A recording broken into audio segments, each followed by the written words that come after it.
Alhamdulillahi haqqa hamdi, alhamdulillahi hamdan katsiran tayyiban mubarakan fi.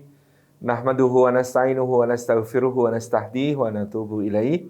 Wa la na'budu illa iyyahu wa natawakkalu alaih. Allahumma wa salli wa sallim wa barik ala sayyidina wa habibina wa syafi'ina wa maulana Muhammad wa ala alihi wa ala ashabihi wa dzurriyyatihi wa man sara ala nahji wa sanna bi sunnatihi wa ihtada bi hadihi ila yaumil liqa'i rabbih, amma ba'd. Hadratal Mukarramin yang kami hormati, segenap pimpinan dan rekan-rekan dari Rumah Zakat yang kami takzimi, rekan-rekan dari Amitra yang kita hormati semuanya. Pak Yusuf Erlangga selalu setia sebagai host kita di acara yang luar biasa ini. Barakallahu fikum ajma'in, seluruh hadirin hadirat yang dimuliakan oleh Allah Subhanahu wa taala. Puji syukur kita haturkan kehadirat Allah atas limpahan karunia-Nya. Kita dihimpun pada kesempatan siang yang berkah ini di Sayyidil Ayyam, di hari Jumat yang mulia, menjelang saat-saat mustajabah nanti di akhir hari Jumat. Insyaallah mudah-mudahan meskipun hanya secara daring, secara online, tidak mengurangi semua keutamaan bermajlis ilmu yang bisa kita raih dari sisi Allah Subhanahu wa taala. Dan semoga duduk kita semua termasuk taman di antara taman-taman surga, tempat Allah mencurah-curahkan rahmat-Nya, menaungkan sayap-sayap malaikatnya, menurunkan sakinah ke dalam hati kita dan menyebut-nyebut nama kita semua dengan bangga pada makhluk-makhluk mulia yang ada di sisinya. Hadirin hadirat yang dimuliakan oleh Allah, salihin saliyat sekalian, ibadah haji adalah salah satu ibadah yang unik. Dia menjadi bagian salah satu di antara rukun-rukun Islam kita. Ketika Nabi SAW ditanya oleh Jibril alaihi salam, "Akhbirni anil Islam, ya Rasulullah, kabarkan kepada saya tentang apa yang disebut sebagai Islam." Maka Nabi SAW menjawab dengan jawaban yang sangat operasional, yaitu rukun-rukun yang bisa diamalkan. Beliau menyampaikan, "Al-Islamu an tashhada an la ilaha illallah wa anna Muhammadar Rasulullah wa tuqimas salah wa tu'tiyaz zakah wa tasuma Ramadan wa tuhajjal bait in istata'ta ilaihi sabila." Yang disebut sebagai Islam itu engkau mempersaksikan bahwa tiada sesembahan yang berhak diibadahi selain Allah Subhanahu wa taala, engkau menegakkan salat, engkau menunaikan zakat, engkau berpuasa di bulan Ramadan, dan engkau berhaji ke Baitullah jika engkau mampu untuk menempuh jalannya. Dia adalah bagian dari rukun Islam. Rukun Islam ini sesuatu yang kemudian menjadi pokok di dalam kita melaksanakan agama yang kita yakini kebenarannya, agama yang kita yakini diridhoi Allah, agama yang kita yakini menjadi jalan kehidupan kita di dunia sampai nanti mendapatkan keridhaan dan surga Allah Subhanahu wa taala di akhirat. Tetapi di dalam menyebutkan rukun Islam tadi, Rasulullah SAW juga menambahkan klausul khusus untuk haji, ya ini istata'ta ilaihi sabila, jika engkau mampu di dalam menempuh jalannya. Nah, ada kata istita'ah dalam istilah fikih yang merujuk pada kemampuan seseorang baik secara fisik, ya. Kita biasanya di screening oleh bidang kesehatannya haji, kalau kemudian mau berangkat haji itu memenuhi syarat istita'ah atau tidak secara kesehatan, gitu kan. Kemudian juga secara biaya, ya ini sudah otomatis kemudian kita sediakan dari awal dengan mendaftar supaya mendapatkan porsi haji. Karena ibadah haji ini diperlukan pengaturan yang sedemikian detail sampai perkara-perkara yang sangat rumit, sehingga kemudian diperlukan ketertiban, jaminan keamanan dan kenyamanan seluruh jamaah, sehingga tentu tidak bisa serta-merta semua orang yang berkeinginan haji bisa berangkat haji, tetapi sesuai dengan regulasi dari penyelenggara haji itu sendiri, baik di Kerajaan Saudi Arabia selaku tuan rumah maupun dari negara-negara yang mengirimkan jamaah hajinya dengan kepanitiaannya masing-masing. Tentu kemudian kita mengikuti aturan-aturan yang berlaku. Termasuk kemudian karena besarnya ya keinginan masyarakat ya di berbagai penjuru dunia, seluruh umat Islam secara harta diberikan istita'ah oleh Allah. Kalau cuma bayar biayanya bisa, kalau cuma bayar uang yang diperlukan untuk keperluan akomodasinya bisa. Tetapi tentu masih ditambah satu hal lagi, yakni adanya antrian, karena kemudian jumlah jamaah yang mendaftar dengan kapasitas yang bisa dijaminkan keamanan dan kenyamanannya ini tidak berimbang, sehingga kemudian kita harus mengantri ketika sudah mendaftar sekarang sekalipun. Jadi kalau tadi ada opsi misalnya di haji reguler yang sampai 36 tahun ya, di Kalimantan Selatan misalnya, di Jogja juga sudah 32 tahun gitu ya antriannya. Nah, kita kemudian memahami bahwa benar yang disampaikan Pak Yusuf tadi, ya, berangkat hajinya bisa ditunda, tapi daftarnya jangan ditunda. Dan alhamdulillahirabbil alamin tadi sudah diberikan salah satu solusinya melalui pembiayaan haji yang diselenggarakan oleh Almira ya, dengan skema-skema tertentu, akadnya sesuai syariah, diawasi oleh Dewan Pengawas Syariah, dan ada peluang melaksanakan haji melalui haji khusus yang kemudian antriannya lebih cepat, bisa segera kita jangkau gitu ya. Ini tentu adalah sebuah kemudahan yang luar biasa. Nah, haji sendiri sebagai suatu ibadah tentu dia memiliki keistimewaan yang luar biasa. Dulu saya ketika setelah kemudian menikah, dinasihati oleh orang tua, kamu kalau punya uang, yang pertama dilakukan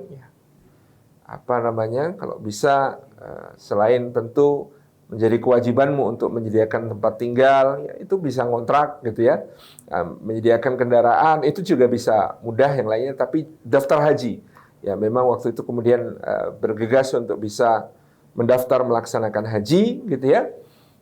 Ini ya menjadi satu hal yang kemudian dipentingkan, ya diprioritaskan sebagai seorang muslim, karena tadi dia memenuhi apa yang kemudian menjadi rukun Islam. Nah, di dalam melaksanakan haji tentu ya kita perlu membekali diri kita selain istita'ah tadi yang dimaksud, kemampuan untuk menempuh jalan ke sana dari segi kesehatan, dari segi biaya, dari segi berbagai hal yang menunjang pelaksanaan hajinya. Tentu ada istita'ah yang lebih penting lagi, yaitu dengan ilmu. Nah, ya, ini menjadi satu catatan penting. Kita harus mengilmui apa-apa yang kemudian akan kita tunaikan di dalam beribadah haji ini, sejak dari niatnya sampai kemudian ke kaifiyahnya, ya, tata cara pelaksanaannya. Dan tentu kita juga supaya kemudian bersemangat untuk segera bisa menunaikan ibadah haji, perlu bagi kita untuk memahami bahwa haji ini ya kedudukannya sangat tinggi di sisi Allah Subhanahu wa taala, dengan sabda Nabi sallallahu alaihi wasallam, ya, wal hajjil mabrur laisa lahu jazaa illal jannah. Adapun haji yang mabrur tidak ada balasan baginya kecuali surganya Allah Subhanahu wa taala. Jadi haji ini ketika dia disebut mabrur, kata mabrur dari kata albir, ya, artinya dipenuhi dengan kebajikan.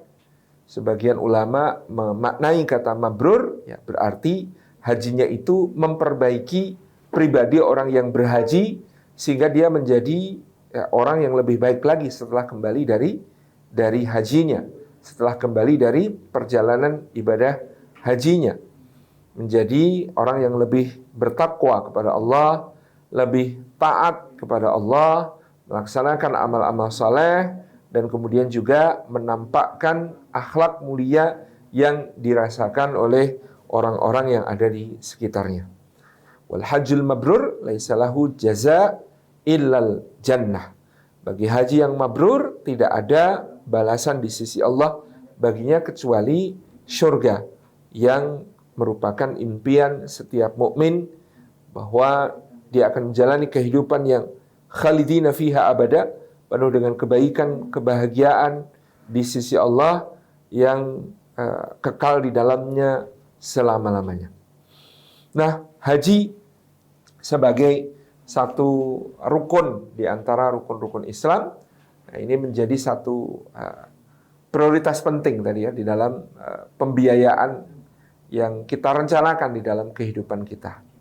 Baik yang hendak berhaji secara mandiri ataupun tadi karena mempertimbangkan antrian yang terus memanjang sehingga kemudian ya kita menjadi khawatir bahwa kita tidak bisa berangkat haji ini dalam keadaan prima, dalam keadaan yang masih sehat, segar dan bugar, ya, mengingat usia dan lain sebagainya. Mungkin juga ada yang akan menghajikan orang tuanya, misalnya, ya. Tadi ada solusi-solusi yang diberikan, ya. Jadi apakah diperbolehkan, ya, berhutang untuk melaksanakan haji, ya? Para ulama berselisih pendapat apakah hutang ini termasuk yang kemudian dibolehkan. Tetapi kalau pembiayaan ini, maka kita bisa melihatnya sebagai bukan hutang pada saat berangkat, ya. Tetapi kita melakukan satu skema, sebenarnya kita membayar atau dibayarkan terlebih dahulu supaya bisa mendapatkan porsi hajinya. Jadi ketika nanti berangkat, ya nanti diperkirakan dengan skema yang tadi sudah digambarkan, kita sudah tidak dalam keadaan berhutang, insya Allah. Jadi ini apakah kemudian dibolehkan atau tidak? Jelas ini dibolehkan karena tadi dia bagian dari planning, ya, perencanaan supaya kita bisa menyegerakan, ya, berangkat haji ini, menunaikan rukun Islam, memenuhi panggilan Allah Subhanahu wa taala yang kemudian sudah dipanggilkan melalui Nabiullah Ibrahim alaihi salam. Ketika Allah berfirman kepadanya, wa adzin fin nasi bil haji, ya, panggillah manusia untuk berhaji, wahai Ibrahim alaihi salam, ya. Mereka akan datang kepadamu, ya, tuka, ya, datang dengan berjalan kaki, au ala kulli dhamirin, atau di atas hewan-hewan tunggangan yang kurus-kurus, ya, menunjukkan kesungguhan, menunjukkan mereka memang mengerahkan segenap kemampuan, ya tuka min kulli fajjin amiq, yang akan datang dari berbagai lembah-lembah yang dalam. Nah, ini menjadikan satu gambaran bahwa pada saat Allah memerintahkan Ibrahim alaihi salam untuk memanggil manusia berhaji itu, memang, ya, perjalanan haji itu akan dipenuhi dengan nuansa prihatin, penuh dengan nuansa kita melaksanakannya dengan pengorbanan, kita melaksanakannya dengan nilai-nilai perjuangan, kita melaksanakannya dengan, ya, ada suasana susah payah, begitu ya, yang digambarkan oleh ayat tersebut, sehingga para ulama mengatakan istita'ah di dalam haji ini adalah hal yang kemudian memang harus diupayakan, diperjuangkan oleh setiap muslim. Jadi jangan sampai ketika kemudian kita belum berhaji ditanya, kok belum berhaji, kenapa? Ya, belum terpanggil, belum dipanggil, ya. Nah, sudah dipanggilnya itu sudah, tetapi apakah kemudian kita akan menjadi tamu Allah ataukah tidak, ini tentu terkait dengan satu niat di dalam hati kita yang harus kita tumbuhkan, dan niat itu bisa dilakukan take action sesegera mungkin, ya, dengan mendaftar. Nah, kalau tadi kita belum mampu untuk memenuhi nilai yang diperlukan untuk mendaftar porsinya, ya, mendaftar porsinya sehingga kita bisa kemudian melaksanakan akad muamalah, ya, bersama Amira untuk kemudian membayarkan terlebih dahulu, ya, untuk biaya mendapatkan porsinya, kemudian kita bisa membayar secara perlahan-lahan setiap bulan sehingga sampai pada titik lunasnya, kemudian kita berangkat dalam keadaan tidak lagi memiliki beban-beban itu. Tentu ini adalah sebuah hal yang memudahkan kita untuk melaksanakan niat yang kita pancangkan untuk memenuhi panggilannya Allah Subhanahu wa taala. Jadi haji ini di dalam pelaksanaannya tentu kita melihat di antara keistimewaannya dia memberikan kepada kita satu pengalaman untuk tersambung dengan Allah Subhanahu wa taala, bukan hanya dalam waktu utama, tetapi juga di tempat-tempat yang paling utama, gitu ya. Jadi kalau kita ibadah sholat, gitu. Kenapa waktu sholat itu ada subuh, zuhur, asar, maghrib, isya? Ya waktu-waktu itu yang dipilihkan Allah untuk kita supaya kita bermesra-mesra dengan Allah Subhanahu wa taala. Jadi kita mendapatkan waktu-waktu untuk bermesra-mesra dengan Allah Subhanahu wa taala. Kita mendapati satu panggilan setiap hari. Panggilan untuk bersambung. Hayya 'alas shalah. Hayya 'alas silah, kata sebagian ulama. Jadi mari menunaikan salat itu adalah mari ya, menyambungkan diri dengan Allah Subhanahu wa taala, hayya 'alal falah, sehingga kita mendapatkan keberuntungan, mendapatkan kebahagiaan, mendapatkan kemenangan di dalam kehidupan dunia dan akhirat kita.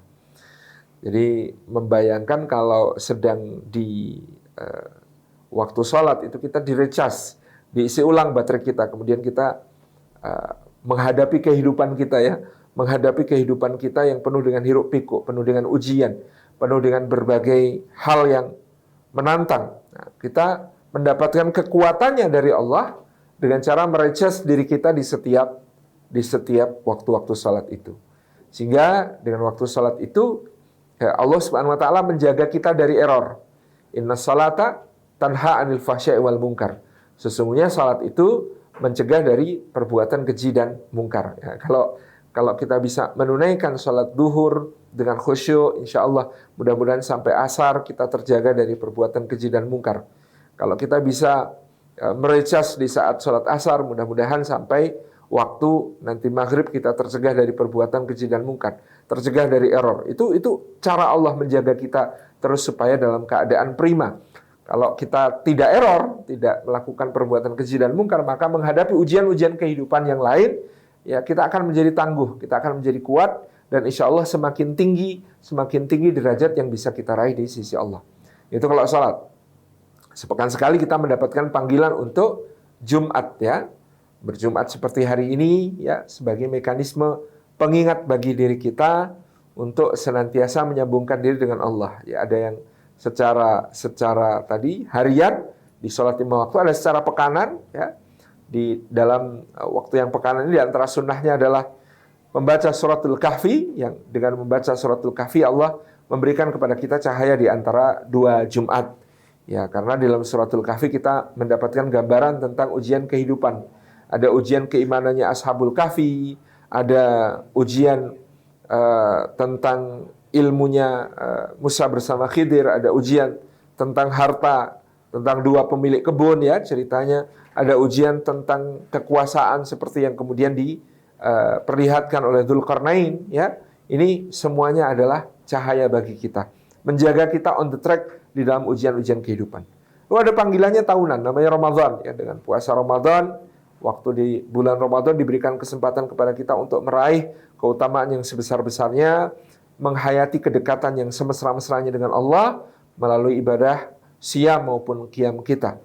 Nah, ada panggilan yang seumur hidup hanya difardukan oleh Allah kepada kita sekali, yaitu dengan berhaji. Karena tadi yang saya sebutkan, haji itu menyambungkan kita bukan hanya dengan waktu-waktu utama. Kalau tadi kan kita membicarakan waktu-waktu utama, waktu salat, waktu Jumat, waktu Ramadan, itu waktu-waktu utama.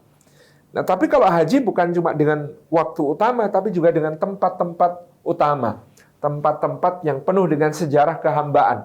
Tempat-tempat yang penuh dengan nilai-nilai ketaatan kepada Allah Subhanahu wa taala diukirkan oleh manusia-manusia agung di sepanjang sejarah.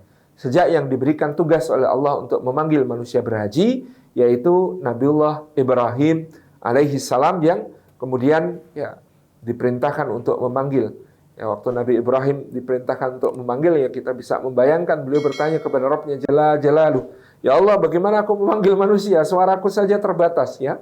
Kita bisa membayangkan Nabi Ibrahim tidak punya sound system, tidak punya laman Facebook ataupun akun Instagram atau juga Twitter untuk bisa memanggil manusia berhaji. Tapi bagaimana caranya Ibrahim memanggil manusia berhaji? Maka Rabb kita Jalla Jalaluh mengatakan, wahai Ibrahim, tugasmu adalah memanggil aku yang akan mendatangkan mereka yang engkau panggil. Jadi Allah yang mendatangkan mereka-mereka yang dipanggil sebagai tamunya, sebagai dhuyufur rahman, untuk menyusuri jejak-jejaknya Khalilur Rahman, kekasihnya Allah yang maha pengasih, yaitu Nabiullah Ibrahim alaihissalam, yang kemudian syariatnya dikokohkan oleh Habibullah Muhammad sallallahu alaihi wa alihi wasallam, yang dikokohkan oleh Rasulullah SAW di dalam manasik-manasik dengan beliau bersabda, khudhu anni manasikakum, ambil dariku manasik-manasik kalian. Di dalam haji itu dimulai dari sejak kita mengambil miqat, berniat melaksanakan haji di tempat yang telah ditentukan. Kemudian ya di situ kita sudah memakai ihram, ya menetapkan diri, mengambil niat.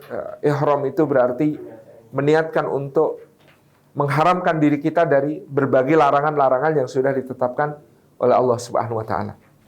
Kita tidak memakai wewangian untuk menghayati bahwa kita betul-betul sebenarnya makhluk yang kotor, penuh dosa, berbau ya di hadapan Allah Subhanahu wa taala. Ya, kita tidak memotong kuku kita, tidak memotong rambut kita, ya. Kemudian kita tidak boleh bercampur dengan pasangan halal kita sekalipun. Kita kemudian dilarang untuk rafath, dilarang untuk fasik, melakukan dosa-dosa, dilarang untuk berjidal, ya, berbantah-bantahan, ya. Kita mematuhi semua larangan-larangan ihram tersebut di dalam satu waktu.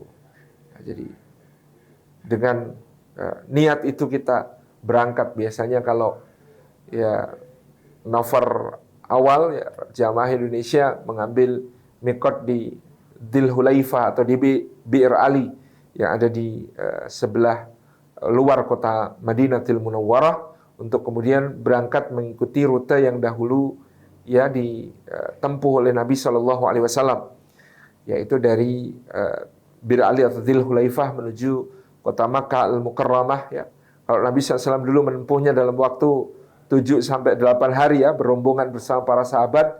Di antara mereka banyak yang berjalan kaki, Masya Allah Tabarakar Rahman. Kita sekarang harus semakin menguatkan diri dalam menghayatinya, karena kita biasanya perjalanan menggunakan bis, ya, perjalanan menggunakan bis yang nyaman, ber-AC, kecepatan tinggi di jalur yang lebar dan rata, halus, lurus, begitu ya, sehingga kita bisa menempuh perjalanan hanya dalam waktu 4-5 jam dalam jarak kira-kira 430 km tersebut. Sampai di kota Makkah Al-Mukarramah, kemudian melaksanakan tawaf kudum, gitu ya, memulai manasik-manasik kita, benar-benar merasakan menjadi tamu Allah, ya, meneriakkan talbiyah labbaik Allahumma labbaik sepanjang perjalanan kita, ya. Kemudian kita ya benar-benar merasakan menjadi tamu di rumahnya Allah Subhanahu wa taala. Disebut rumah Allah bukan karena Allah tinggal di situ, tetapi inilah inna awwala baiti wudi'a lin-nasi lalladzi bi Bakkah mubarakan wa hudan lil alamin. Itulah rumah yang didirikan untuk mengagungkan Allah Subhanahu wa taala pertama-tama di muka bumi. Maka di situ kita menghayati jejak-jejak kehambaan sejak Nabi Adam alaihi salam, jejak-jejak kehambaan yang kemudian diteguhkan oleh Nabi Ibrahim alaihi salam.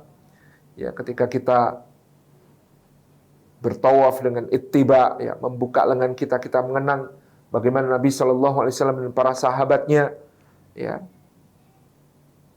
bertawaf di hadapan mata-mata orang Quraisy, ya, yang menyaksikan mereka dari gunung-gunung di sekitar Mekah dalam ibadah Umratul Qadha pada tahun ke-7 Hijriah. Kita kemudian melaksanakan sholat 2 rakaat di belakang makam Ibrahim, tempat berdiri Nabi Ibrahim alaihissalam ketika beliau dahulu meninggikan dasar-dasar Baitullah sesuai dengan apa yang Allah perintahkan kepada beliau. Kemudian kita disunahkan untuk ya, meminum air Zam-Zam, ya, merasakan satu di antara keajaiban tanda-tanda kebesaran Allah di muka bumi, yang kemudian berasal dari peristiwa ibu dan anak yang menyejarah, ibunda kita Hajar dan putranya Ismail, dan kita peringati ya perjuangan Hajar yang luar biasa itu dengan bersa'i antara Safa dengan Marwah gitu ya. Bersa'i dengan berlari-lari kecil ya, harus menguatkan lagi ya penghayatan kita, karena kalau dahulu Sayyidah Hajar melaksanakannya dalam keadaan bukit-bukit yang gersang, batu-batu yang runcing dan tajam, panas terik yang membakar, lintasan yang kemudian naik turun dan penuh dengan kerikil-kerikil yang bisa melukai kaki. Hari ini kita berlari di lantai marmer yang halus, yang ternaungi oleh atap yang tinggi, kemudian kita mendapatkan semburan air conditioner yang sangat nyaman, begitu ya. Nah, kita di situ kemudian membangun satu kesadaran untuk menghayati kesemuanya. Sampai kita ya kalau haji tamattu ya kemudian bertahalul dulu sampai menunggu waktunya nanti untuk kembali mengenakan ihram, kemudian berangkat untuk melaksanakan wukuf di Arafah. Yang disitulah kita merasakan ya persaudaraan sebagai sesama umat manusia. Tidak membedakan ya siapa yang pejabat, siapa yang rakyat, siapa yang kaya, siapa yang miskin, siapa yang mungkin adalah orang-orang yang dalam kesehariannya berpengaruh dan terhormat dengan orang-orang biasa. Kesemuanya bersatu padu. Berbagai warna kulit dari seluruh dunia menyatu. Berbagai bahasa, tapi semuanya menundukkan kepalanya untuk bermuhasabah dan memohon kepada Allah Subhanahu wa taala doa-doa terbaik di saat-saat mustajabah di Arafah, di hari persatuan umat sedunia, karena pada hari itulah kita merasakan kesamaan kita di hadapan Allah. Ya, kecilnya kita di hadapan Allah, ya. Betapa tidak bernilainya diri kita di hadapan Rabb semesta alam, dan betapa kita sangat menghajatkan, sangat membutuhkan kepada Allah Subhanahu wa taala. Kita kemudian ya, melaksanakan mabit di Musdalifah, kemudian mabit di Mina ya dengan berbagai dinamika yang luar biasa, dan ya, di situ kemudian para jamaah biasanya menyaksikan ujian-ujian yang ya karena kita ngumpul begitu banyak orang yang ujian untuk sabar supaya tidak mengeluarkan kata-kata yang buruk, supaya kemudian kita tidak gampang marah, gampang emosi dan sebagainya.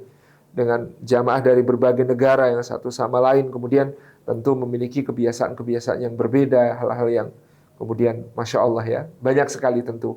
Masing-masing orang yang pernah berhaji memiliki cerita-cerita yang luar biasa. Nah ini Bapak Ibu hadirin hadirat yang dimuliakan oleh Allah Subhanahu wa taala, sebagai satu cita-cita kita semua untuk dapat menjadi tamu Allah, dipanggil oleh Allah Subhanahu wa taala untuk ya bermesra-mesra dengannya, bukan cuma di waktu tetapi di tempat yang kemudian Allah Subhanahu wa taala pilihkan untuk hamba-hamba yang terpilih memprasastikan ketaatan-ketaatan, kehambaan-kehambaan yang sampai sekarang kita hayati dengan hati yang penuh kehusyuan. Terbayang bagaimana ya Nabiullah Ibrahim alaihissalam dan keluarganya melewati ujian-ujian besar yang diberikan Allah. Terbayang bagaimana Rasulullah SAW ya bersama para sahabat menghadapi tantangan-tantangan dakwah sejak berada di kota Makkah ya. Apalagi kalau mendapatkan pembimbing yang bisa banyak bercerita ya, berkisah tentang apa-apa yang kemudian dialami oleh Nabi SAW. Mungkin ditunjukkan lokasi dulu rumah kelahiran Rasulullah SAW, ditunjukkan lokasi rumah ibunda kita Khadijah, ditunjukkan lokasi Darun Nadwah, ya tempat permusyawaratan orang-orang Quraisy yang sampai pada hari terakhir Rasulullah di Makkah sebelum hijrah digunakan untuk bermusyawarah bagaimana caranya ya menyingkirkan dan bahkan membunuh Nabi SAW. Ya ditunjukkan arah rumahnya Al-Arqam bin Abil Arqam dan lain sebagainya.